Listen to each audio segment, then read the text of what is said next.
this is not gonna work. So I fixed it. Actually, I think we can do better.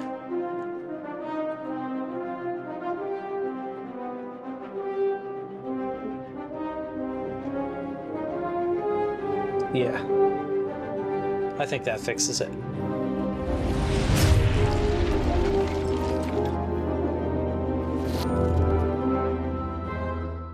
I've recently redid my studio space, and I like to make things. I like to build things. We 3D print things. And I have this $2 trash can, or waste bucket if you want a fancier name, and it really doesn't fit my space. We can do better. So that is exactly what we're gonna do. I jumped online, MakerWorld, and I thought, hey, we're a 3D printing channel, let's find something that we can print, and I found something perfect. The Gonk Droid, a G&K Droid from Star Wars. There is a great file linked down below, and it can be a battery holder, and it can also be a trash can. So I downloaded our Gonk trash can file, and it was time to print and get rid of this guy.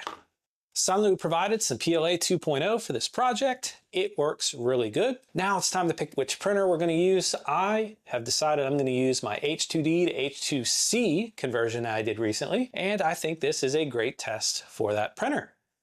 So we got our filament loaded, we selected our printer, we opened our slicer, and I sliced my print. I was looking at 1 day, 15 hours for just the bottom portion of our Gonk Droid. So I decided to swap to a 0.6mm nozzle, and I was able to reduce the time to 23 hours. So with that said, we hit print and we let our H2C do what it's supposed to do, which is print.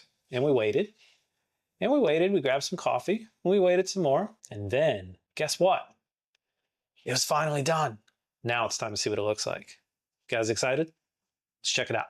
So we got our base out of our printer, we got all the supports off, everything's all cleaned up, and it turned out really good. As you can see here. So we're missing a piece. We're missing our top. Our top took about 24 hours. Here it is. We also had to print this little flap here that clips in place. And it just sits right on top, just like that. It's a Gonk trash can.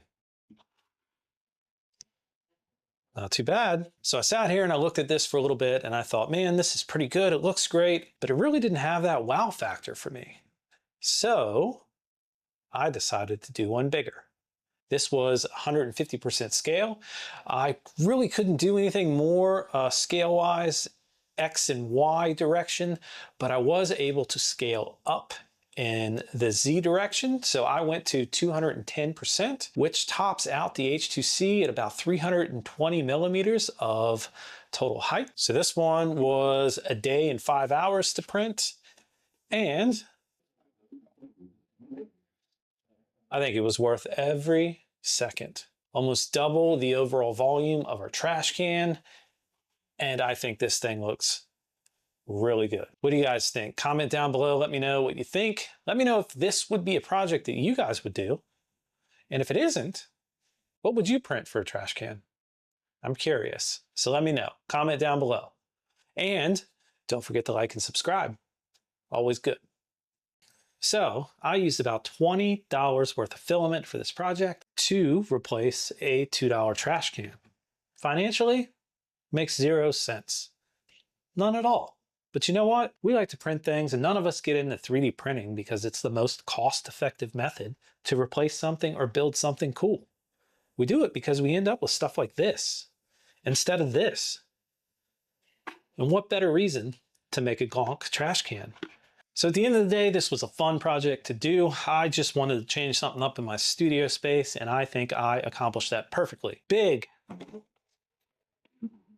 or small, whichever one you end up wanting to print or do, it works great. And that's what printing's all about. Having some fun, printing some cool projects, and hey, sky's the limit, right? Tell me all about what you guys are printing. Drop those comments down below. Would love to hear from you. I'm Aaron, this is the Printasaurus. We have a lot of cool, fun stuff coming up. So stay tuned. See you guys.